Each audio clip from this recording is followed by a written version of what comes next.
Bonjour à toutes, bonjour à tous, et bienvenue dans Le Fil de mes pensées, un podcast audio où l'on parlera des projets créatifs autour des arts du fil. De la couture essentiellement, mais également du tricot et du crochet. Pour ce nouvel épisode, c'est le tricot qui sera mis à l'honneur. J'ai décidé de vous parler aujourd'hui de mon cardigan Charil. Il sort du blocage aujourd'hui, donc mon ressenti ne pourra pas être plus frais. Je n'avais pas prévu initialement de tourner cet épisode, et je me suis finalement dit qu'il pouvait être intéressant d'enregistrer mon ressenti à chaud. Donc cet épisode sera probablement un peu plus court et moins travaillé que les autres. J'espère que cela vous plaira tout autant. Sur ce, je vous souhaite à toutes et à tous une agréable écoute. Alors je vais commencer par vous présenter le modèle. Donc le modèle Jaril, j'espère que je le prononce bien, a été créé par Yarn Madness. Et donc apparemment c'est un modèle qui est déjà sur Ravelry depuis pas mal de temps parce que le modèle a été révisé et mis à jour en septembre 2013 pour améliorer l'ajustement des emmanchures et des manches. Donc c'est un modèle qui est au départ uniquement pour adultes, mais qui depuis a été révisé pour être adapté pour des enfants également. C'est un cardigan qui est boutonné sur le devant, qui possède de la dentelle, donc des petits motifs de papillons. On retrouve ce motif juste à côté des boutonnières sur le devant. On retrouve également ce même motif au centre du dos et également sur les bras. En théorie, c'est un modèle qui a une aisance négative et qui se termine par des côtes en maille torse sur la taille, mais également en bas des manches. Alors c'est un modèle que j'ai tricoté avec la laine Bien-Aimée, la Bien-Aimée coloris lise. C'est une laine que j'ai eue pour mon anniversaire, pour mes 30 ans, en décembre dernier. Donc c'est une laine fingering. Et mon mari m'en a offert 2 écheveaux. Donc j'avais vraiment envie de mettre à l'honneur cette jolie laine et j'avais très envie de me faire un cardigan dedans. Mais par contre voilà, c'est vrai que des cardigans qui rentrent dans 2 écheveaux de laine, ça court pas les rues non plus. Donc c'est comme ça que je suis tombée sur ce patron-là. C'est à force de recherche Ravelry. Donc au départ, le modèle est prévu pour être manche courte, manche vraiment courte, il n'y a quasiment pas de manche. Et il s'avère qu'au final, j'ai eu pas mal de chance. Lorsque j'ai terminé le corps de mon tricot, il me restait au moins les 3/4 de mon 2e écheveau. Donc j'ai décidé de rajouter des manches.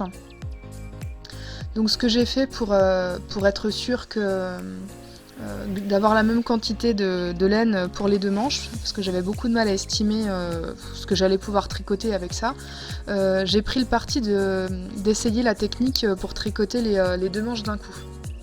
Donc au départ, ce que j'ai fait, c'est que j'ai utilisé les fils d'une même pelote, parce qu'il me restait le cake de mon 2e écheveau. Donc j'ai pris l'intérieur du fil et puis l'extérieur, et j'avais mis un bouton pour séparer les deux. Et donc j'ai pensé que c'était une bonne idée de prendre un gros bouton pour avoir des gros orifices. Donc au final, c'était une très mauvaise idée. Le fait d'avoir un gros bouton et en plus avec des orifices bien larges, ça fait plein de nœuds, c'était vraiment pas une bonne idée.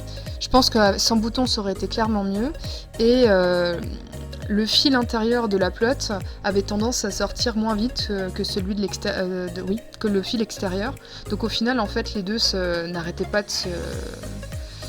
de s'enchevêtrer, c'était pas terrible. Donc j'ai tenu quand même une vingtaine de rangs comme ça. Donc en fait, je passais limite autant de temps à enlever les nœuds qu'à avancer. Et puis bon, au bout de 20 rangs, je me suis dit que j'allais pas continuer comme ça. Autant tricoter le corps a été super agréable, autant le début des manches, c'était juste le calvaire, quoi. Donc je me suis dit que c'était pas la peine de continuer à tricoter si c'était pas agréable.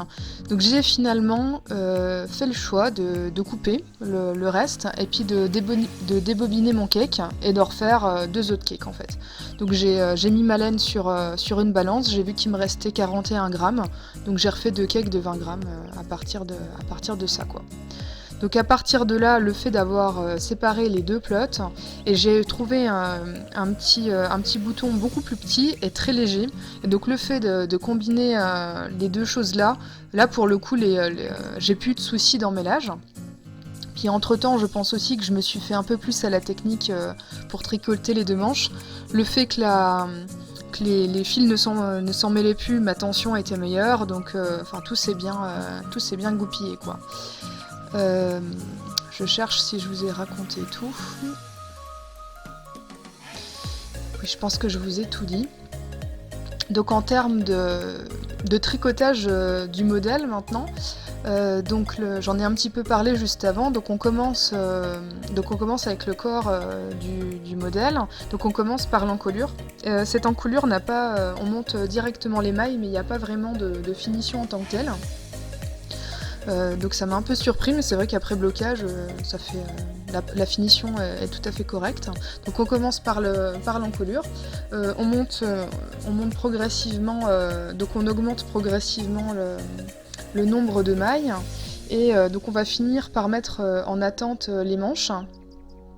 Et donc on s'arrête en plein milieu d'un motif. Donc moi pour le coup c'était au rang 6. Donc ça c'est vrai qu'il faut bien penser à le noter, parce qu'en fait quand on va recommencer la dentelle des manches à la fin, on peut vite s'emmêler les crayons. Et donc ensuite on va monter le reste du corps. Donc ce que j'ai bien aimé sur le tricotage du buste, c'est que la boutonnière se fait en même temps que les rangs. Donc finalement on a toujours quelque chose à faire sur les rangs, soit donc il y a la boutonnière à chaque fin de rang déjà, la dentelle qui change de rang, qui change de motif à chaque rang, et on a également les boutonnières, donc moi c'était tous les 14 rangs. Normalement c'est tous les 10 rangs, mais donc moi c'était tous les 14. Et donc c'est vrai que le fait qu'il y ait tout le temps quelque chose à faire rend le tricot très agréable. Et donc on termine le tricot par une bordure en maille torse. Donc après on reprend les manches, et donc normalement on termine juste le motif qu'on a commencé. Donc là moi pour le coup j'avais le rang 6 jusqu'au rang 14 à terminer. Donc normalement on s'arrêtait là et après on montait la bordure. Donc moi j'ai pris le parti de poursuivre les manches jusqu'à ne plus avoir de laine. Et donc au final ça me fait des manches qui s'arrêtent au niveau du coude. Donc c'est une longueur que je porte énormément, que ce soit en t-shirt ou en gilet, donc c'est parfait. J'aurais voulu choisir, c'est à cette longueur-là que j'aurais voulu aller, donc ça tombe très bien. Alors j'ai bloqué mon modèle avant-hier, et donc c'est une étape que je redoute toujours beaucoup, parce que sur tous les modèles que j'ai fait jusqu'à maintenant, les modèles se sont élargis après blocage.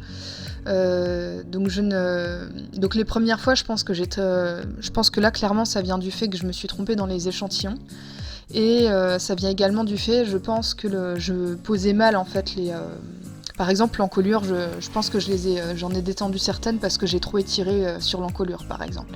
Donc c'est un moment que je redoutais pas mal, et donc là même si le modèle que j'ai tricoté me plaît énormément, je dois admettre que je suis partiellement déçue quand même, parce que le modèle s'est un petit peu élargi.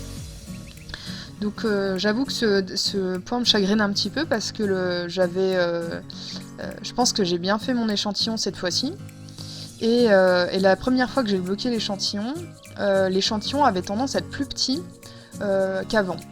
Donc j'espérais que ça fasse pareil avec le modèle. Et donc là en fait le modèle est très bien sur le corps. Par contre il y a certains endroits où le tricot me semble plus large. Donc notamment par exemple à la taille, il me semble plus large avant blocage. Donc je ne sais pas si ça vient du fait que je tricote lâche, c'est vrai que je tricote très lâche. Je ne sais pas si ça vient de ça, ou peut-être mes côtes torse, je sais pas. C'est vrai que mes côtes, visuellement elles sont jolies. Par contre, j'imagine que des côtes sont censées se resserrer, et moi les miennes ne se resserrent pas. Donc ça vient peut-être de là. J'avoue que si vous avez des éléments de réflexion à m'apporter, je suis preneuse. C'est vrai que c'est quelque chose que j'aimerais améliorer, et je vois pas d'où vient le souci. Voilà pour ces éléments-là.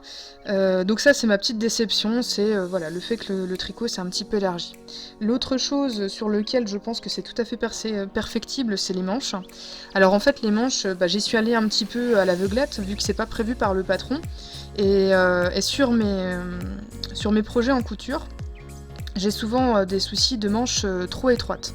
Et je l'avais eu sur mon dernier tricot, donc du coup là je voulais absolument éviter ça. Donc j'ai préféré avoir des manches trop larges que trop serrées. Donc là pour le coup c'est clairement le cas. Et donc je pense que j'aurais pu un peu plus fitter les manches. Bon, ceci étant, ça fait un effet stylistique qui est pas... Oui, c'est pas moche. C'est pas ce que je m'imaginais en les faisant, mais c'est pas moche. Donc voilà, c'est juste que quand je m'imagine faire quelque chose, j'aime bien avoir le résultat que je m'attends, mais clairement c'est plutôt sympa et ça m'empêchera pas de le porter. Donc voilà, clairement ce qui m'embête le plus, c'est cette histoire de blocage, et j'avoue que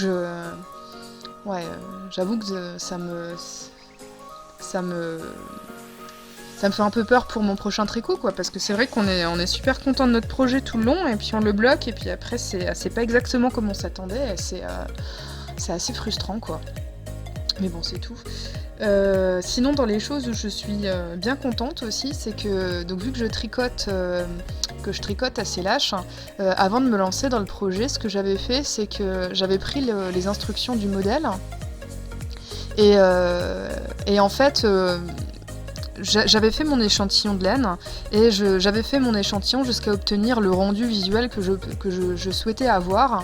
Parce que d'habitude j'essaie de coller à l'échantillon, mais au final de faire comme ça, je change souvent d'aiguille. Je prends des aiguilles plus petites en général, 2 fois plus petites en général que le modèle, mais au final je me retrouve avec des mailles assez lâches. Donc là j'ai préféré tricoter avec la taille d'aiguille que je souhaitais pour avoir le rendu visuel que je voulais avoir. J'ai vérifié quand même que l'échantillon ne dépassait pas 5 mailles en longueur et en largeur pour pas que le modèle soit totalement déformé. Et ce que j'ai fait, c'est que j'ai pris ma taille dans le modèle et j'ai recalculé absolument tout le modèle. Donc j'avais un petit peu peur et ça m'a pris pas mal de temps, je crois que j'y ai passé 3-4 heures.